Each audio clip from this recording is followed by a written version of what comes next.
Hello students, welcome back to my channel Shiksha competition. और आज हमारा जो टॉपिक है यूजीसी नेट हिंदी के लिए जो 18 जून को एग्ज़ाम आपका होना है, यूनिट 9 हिंदी निबंध जो भी हमारे उसमें सिलेबस में लगे हुए हैं, आज हम उनके इम्पोर्टेंट क्वेश्चंस को यहाँ पर देखेंगे और उम्मीद है आपके लिए वीडियो काफ़ी हेल्पफुल रहेगी। बाकी के पीछे हम काफ़ी रिवीजन कर चुके हैं, सारी यूनिट्स को देख चुके हैं यूनिट 8 तक। तो अगर आपने वीडियो नहीं देखी और आप रिवीजन करना चाहते हैं तो आप लास्ट टाइम पर अगर अच्छे से सारी वीडियो देखेंगे तो आपका बढ़िया रिवीजन हो जाएगा। और चलते हैं, बिना देरी किए बिल्कुल वीडियो को स्टार्ट करते हैं, देखते हैं यहाँ पर। और प्लीज़ चैनल जिन्होंने सब्सक्राइब नहीं किया है वो सभी भाई बहन सब्सक्राइब ज़रूर कर लेना, काफ़ी मेहनत लगती है। और जब क्या होता है कि बच्चे कम लाइक करते हैं या सब्सक्राइब नहीं करते हैं तो क्या है कि अंदर से डिमोटिवेशन होता है और लगता है कि रहने दें, कोई पसंद नहीं कर रहा। फिर भी बाद में ये लगता है कि चलो कुछ बच्चे हैं जो देख रहे हैं जिनको फ़ायदा हो जाएगा, तो फिर लगता है कि हमें करना चाहिए उन बच्चों के लिए जो हमसे जुड़े हुए हैं। और बाकी जो ऐसा नहीं है कि आपको काफ़ी फ़ायदा होगा और आपको कुछ देना तो है नहीं, कुछ नहीं मांगते हम आपसे, सिर्फ बस 1 सेकंड का टाइम मांगते हैं कि सब्सक्राइब और लाइक। सिर्फ आपको ये 2 बटन है जो प्रेस करने होते हैं। इससे क्या है कि बड़ा ही अंदर से खुशी और मोटिवेशन मिलता है आगे मेहनत करने के लिए। तो चलते हैं, वीडियो को स्टार्ट करते हैं। उम्मीद करती हूँ कि सभी बच्चे चैनल को सब्सक्राइब जरूर करेंगे, लाइक करेंगे। शिव शंभू के चिट्ठे की क्या विशेषता है? अंग्रेजों का कुशासन, भारतीय जनता का दमन और उसके द्वारा प्रतिरोध। शिव शंभू के चिट्ठे ये क्या है? निबंध है, ध्यान रखेंगे आप। शिव शंभू के चिट्ठे कोई पत्र नहीं है, कोई डायरी नहीं है, ये निबंध है। और ये किसके द्वारा लिखा गया है? बाल मुकुंद गुप्त जी के द्वारा लिखा गया है। ठीक है, इसमें 8 चिट्ठे लिखे गए थे। किस किस के नाम? यानी कि लॉर्ड कर्जन उस टाइम पर वायसराय था। और शिव शंभू एक जो पात्र है वो सपना देखता है, सपने देखने से इसकी शुरुआत होती है इस निबंध की। और सपना देखते देखते वो क्या करता है? चिट्ठे लिखता है। ठीक है, तो शिव शंभू के चिट्ठे इस निबंध का नाम इसीलिए पड़ा है। तो अंग्रेजों का कुशासन और भारतीय जनता का दमन और उसके द्वारा प्रतिरोध, ये क्या है? इसके विषय है। आत्माराम की टें ये क्या है? एक निबंध का नाम है। और इस निबंध में आत्माराम के प्रतीक कौन है? तो ये हैं बाल मुकुंद गुप्त जी। कौन है? बाल मुकुंद गुप्त जी। किसी बात का टोटा होने पर उसे पूरा करने की इच्छा होती है, दुख होने पर उसे मिटाना चाहते हैं, यह स्वभाव है। यह कथन किस निबंध से उद्धृत है? तो यह कछुआ धर्म से, जो कि चंद्रधर शर्मा गुलेरी जी का है। किसका है? चंद्रधर शर्मा गुलेरी का एक निबंध है, कछुआ धर्म। कछुआ धर्म निबंध का नाम है और उसी से ये पंक्तियाँ ली गई हैं। नामवर सिंह ने संस्कृति और सौंदर्य निबंध में हजारी प्रसाद द्विवेदी द्वारा रचित अशोक के फूल की रचना का उद्देश्य किसे माना है? तो आर्य संस्कृति की शुद्धता के अहंकार पर चोट। जो नामवर सिंह है उन्होंने एक निबंध लिखा था संस्कृति और सौंदर्य, जो कि हमारे सिलेबस में है। और इसमें इन्होंने हजारी प्रसाद द्विवेदी के द्वारा जो अशोक के फूल जो रचना की गई है उस पर क्या किया गया है, उसे क्या माना है? तो नामवर सिंह ने क्या माना है अशोक के फूल की रचना को? आर्य संस्कृति की शुद्धता के अहंकार पर चोट माना है। देश प्रेम है क्या? प्रेम ही तो है। इस प्रेम का आलम्बन क्या है? सारा देश अर्थात मनुष्य, पशु पक्षी, नदी नाले वन सहित सारी भूमि। ये कथन किसका है? तो ये है रामचंद्र शुक्ल जी का। वो बताते हैं कि देश प्रेम है क्या। ठीक है, और इस प्रेम का आलम्बन क्या है? इस प्रेम का आलम्बन है सारा देश, सब कुछ। ठीक है, ये रामचंद्र शुक्ल जी का कथन है। देखिए, इसमें बहुत सारे जो परीक्षा में जो क्वेश्चन पूछे जाते हैं कथनों से, पंक्तियों से और प्रकाशन वर्ष से, निबंधों से, उसमें कौन कौन से निबंध है, किस संग्रह में संकलित है, इस टाइप से जो आपकी गद्य विधाएँ हैं वो पूछी जानी है। तो इसीलिए देखो, सारा क्या है कि रिवीजन तो नहीं हो पाता। ये जो वीडियो हम लास्ट टाइम पे बनाते हैं सारा रिवीजन कोई नहीं करवा सकता। बस हाँ, इनको देखकर एक तो आपका जो सारी चीज़ें आपने रिवाइज़ की हैं, पहले पढ़ रखी हैं, वो आपकी रिवाइज़ हो जाती हैं और सारा कुछ याद भी आ जाता है। सारा निबंध है या फिर जो गद्य विधा जो आपने पढ़ी है वो सब कुछ दिमाग में क्लिक हो जाती है थोड़ा बहुत पढ़ने से। और रिवीजन है, और ऐसा नहीं है कि क्वेश्चन नहीं पूछे जाते, इनमें से ही क्वेश्चन कहीं ना कहीं पूछे जाते हैं तोड़ मरोड़ कर। तो आज का हिंदी निबंध साहित्य अधिकांश में आलोचना की ओर दौड़ा जा रहा है। आजकल आचार्यत्व की चाह रीतिकाल से भी कुछ बड़ी चढ़ी है। ये कथन किसका है? तो ये है बाबू गुलाब राय जी का। ठीक है, वो कहते हैं कि जो आज का हिंदी निबंध है ये आलोचना की ओर दौड़ा जा रहा है। मतलब इसमें क्या है कि निबंधों में आलोचना ज़्यादा की जा रही है लोगों की, उनका कैसे लोग लिखते हैं, कैसे नहीं लिख रहे हैं, दूसरे निबंधकार कैसे लिखते हैं, तो आलोचना की तरफ जा रहा है। कुछ अच्छाइयाँ भी और बुराइयाँ भी इसमें बताई जाने लगी हैं। तो ये किसका कथन है, किसने ये कहा है? बाबू गुलाब राय जी ने कहा है। नेक्स्ट यहाँ पर देखते हैं, भारतेंदु हरिश्चंद्र द्वारा रचित दिल्ली दरबार दर्पण निबंध किस शैली में लिखा गया है? तो दिल्ली दरबार दर्पण हमारा सबसे फर्स्ट वाला ही निबंध है जो कि भारतेंदु हरिश्चंद्र जी के द्वारा लिखा गया है। और ये किस शैली में लिखा गया है? समाचार शैली में। किस में लिखा गया है? समाचार शैली में। दिल्ली दरबार लगा हुआ था, और दिल्ली दरबार जब लगा हुआ था तो भारतेंदु हरिश्चंद्र ने खुद इसकी रिपोर्टिंग की थी और उसको समाचार के टाइप में एक निबंध बना करके उसको पेश किया था, तो इसीलिए समाचार शैली में लिखा हुआ है। कीर्ति के द्वार सबके लिए नहीं खुले हैं, परंतु भलाई करने का अवसर सब किसी को जो उसकी खोज रखता हो मिल सकता है। ये किसका कथन है? तो ये भी भारतेंदु हरिश्चंद्र जी का है। किसका है? भारतेंदु हरिश्चंद्र जी का कथन है। भारतवर्ष की उन्नति कैसे हो सकती है? ये एक निबंध का नाम है। ठीक है, ये एक निबंध का नाम है और इस शीर्षक से भाषण दिया गया था भारतेंदु हरिश्चंद्र के द्वारा। तो ये भाषण कहाँ पर दिया गया था, जिसको बाद में उन्होंने एक निबंध के रूप में लिखा? तो ये भाषण कहाँ पर दिया गया था? बलिया में दिया गया था, दादरी के मेले के समय आर्य देशोपकारिणी सभा में।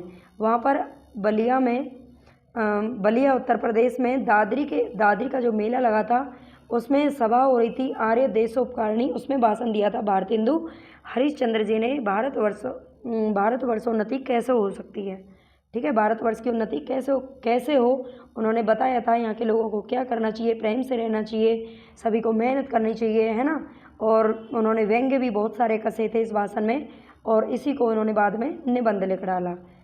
मूर्ति बहुधा पाषाण की होती है, जिसका प्रयोजन यह है कि उनसे हमारा दृढ़ संबंध है। दृढ़ वस्तुओं की उपमा पाषाण से दी जाती है। पाषाण पत्थर को बोलते हैं।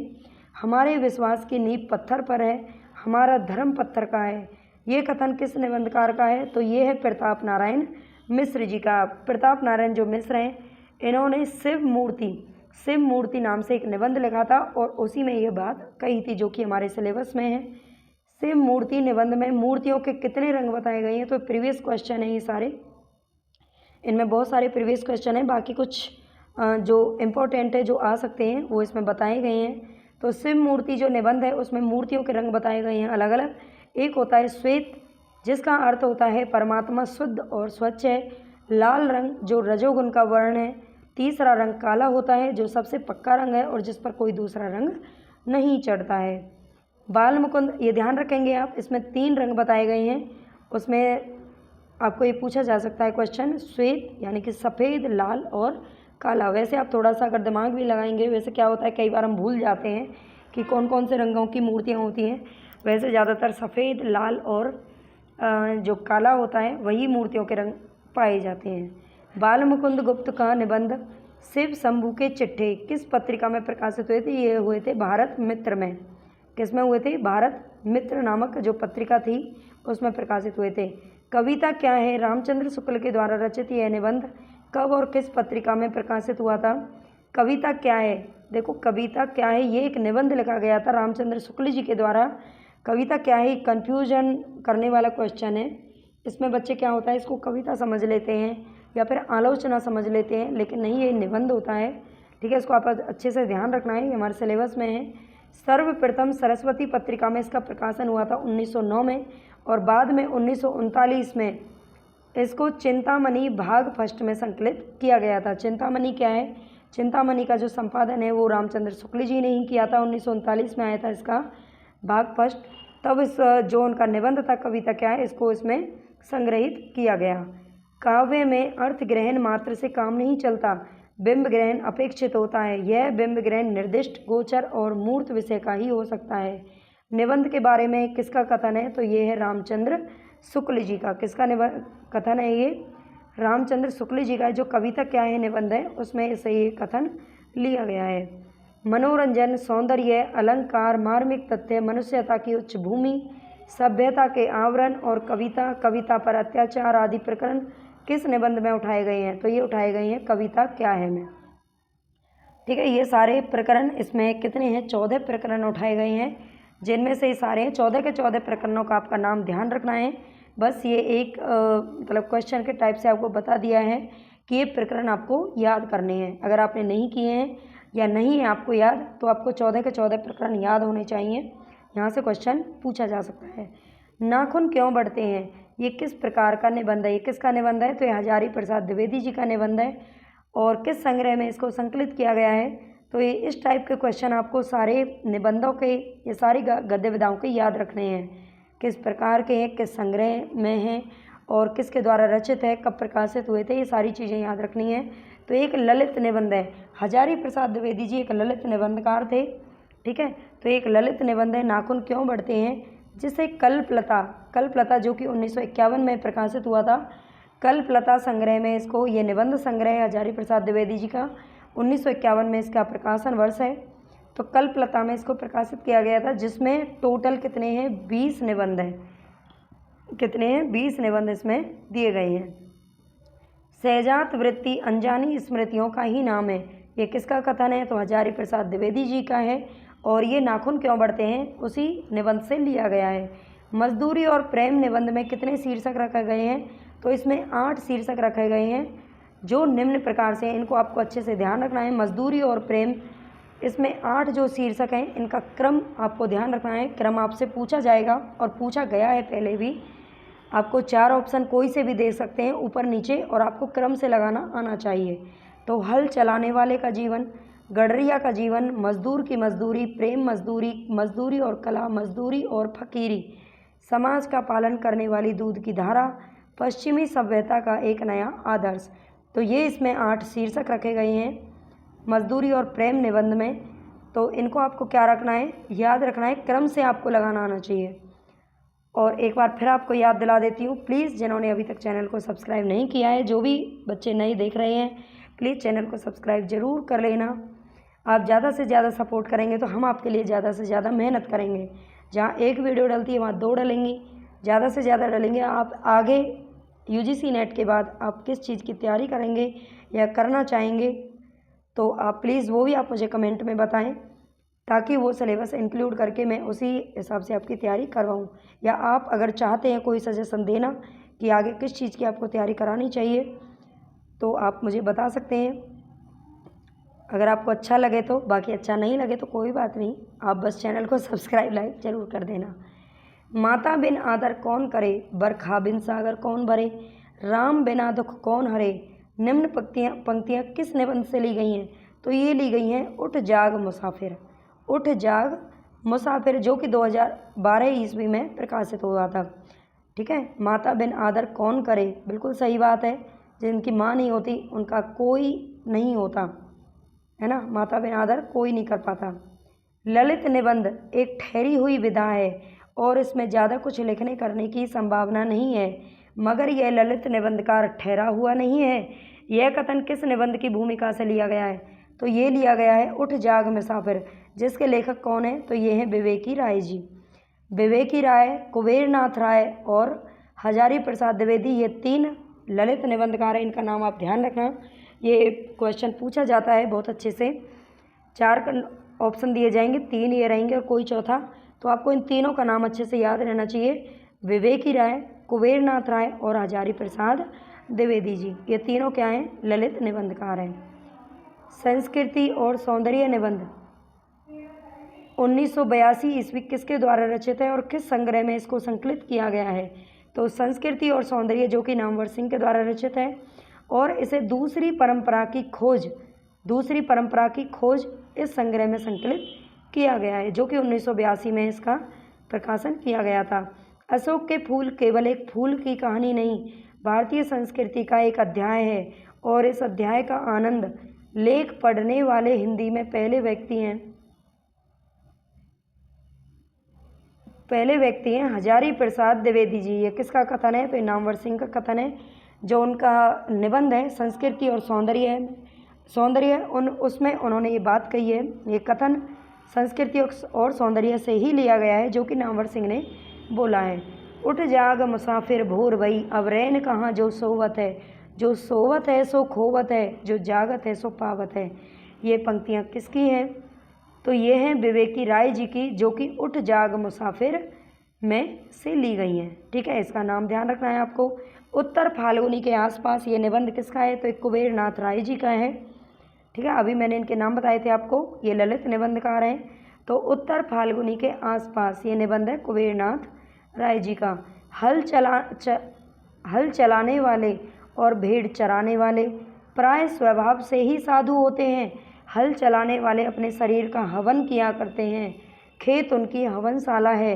ये पंक्तियाँ किस निबंध से ली गई हैं? तो ये ली गई हैं मजदूरी और प्रेम से, जो कि 1912 में प्रकाशित हुआ था। ठीक है, मजदूरी और प्रेम किसका निबंध है? मजदूरी और प्रेम। तो ये हल चलाने वाले और भेड़ चराने वाले ये प्राय स्वभाव से ही साधु होते हैं। ये क्या है? निबंध इसमें पूछा जा सकता है ये, तो इसको आपको ध्यान रखना है। मजदूरी और प्रेम निबंध से इसको लिया गया है। आगे देखते हैं, मनुष्य पूजा ही सच्ची ईश्वर पूजा है। मजदूरी और प्रेम निबंध में किस शीर्षक से ये पंक्तियाँ ली गई हैं? तो ये ली गई हैं मजदूरी और कला से। कुछ पंक्तियाँ आपको याद रखनी है। ऐसा तो सारा ही निबंध क्या है कि आपके दिमाग में घूमना चाहिए कौन सी पंक्ति कहाँ से ली गई है, लेकिन जो इम्पोर्टेंट है, जो पहले पूछी जा चुकी हैं या पूछी जा सकती हैं, वो यहाँ पर मैंने उनको लिया है। तो मनुष्य पूजा ही सच्ची ईश्वर पूजा, ऐसा कौन कहते हैं? तो मजदूरी और कला, मजदूरी और कला। ठीक है, मजदूरी और प्रेम निबंध से इसको लिया गया है। द्विवेदी युगीन निबंधकारों में सर्वाधिक सशक्त निबंधकार कौन माने जाते हैं? तो ये माने जाते हैं सरदार पूरन सिंह। द्विवेदी युगीन निबंधकारों में सर्वाधिक सशक्त निबंधकार माने जाते हैं सरदार पूरन सिंह। कुबेरनाथ राय के निबंधों में रस छलकता रहता है, ये किसने कहा है? तो ये विश्वनाथ तिवारी जी ने कहा है। किसने कहा है? विश्वनाथ तिवारी जी ने। नेक्स्ट देखेंगे, किस निबंध में 95 वर्ष के बीमार अध्यापक जगदीश बाबू का जीवन और उनकी यादों का उल्लेख है? जीवन और मातृभूमि पर प्रकाश डाला गया है।